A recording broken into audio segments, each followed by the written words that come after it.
40 years ago I was a young engineer working on the Range Rover programme, and I'd done a lot of the off-road durability work which was delegated by my boss Jeff Miller, and because of that experience I'd gained with the vehicle, I was asked to come to Wales to assist with the filming of the promotional material that was going to be used during the launch of this new Range Rover.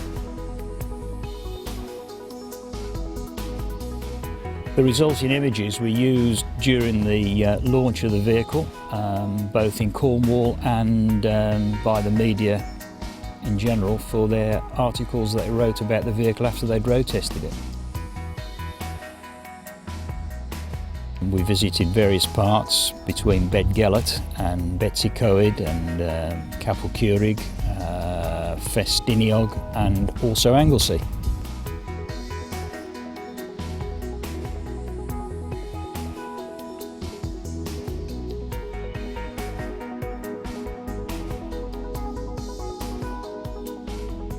"40 years on, and it's fantastic to actually bring a 2011 model year Range Rover here, which is absolutely superb. It shines. Although the first vehicle set that benchmark that others had to follow, Range Rover's always been ahead.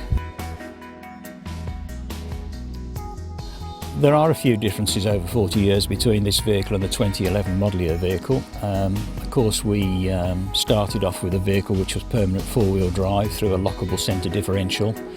Now the traction aids and the transmission are much more sophisticated than this vehicle. Electronic e-diffs, electronic traction control, hill descent system and terrain response have actually made the Range Rover a very easy vehicle to drive in all situations.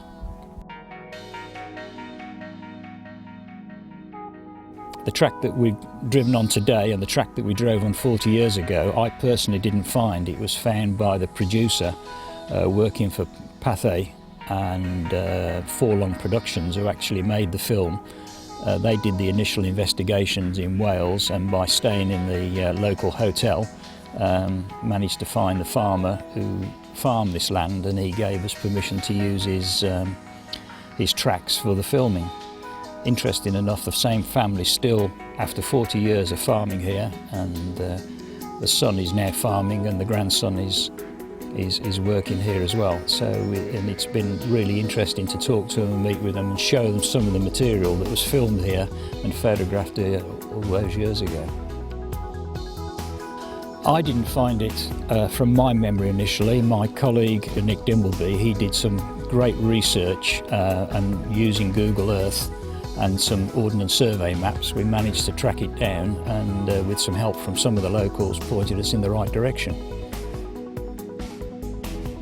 When we filmed 40 years ago, there was more snow on the mountains then, because we were probably a month earlier than we are this year. But nevertheless, it's still wonderful views, wonderful driving, great conditions to show off the Range Rover then, and even better to show off the new Range Rover that we're going to be launching.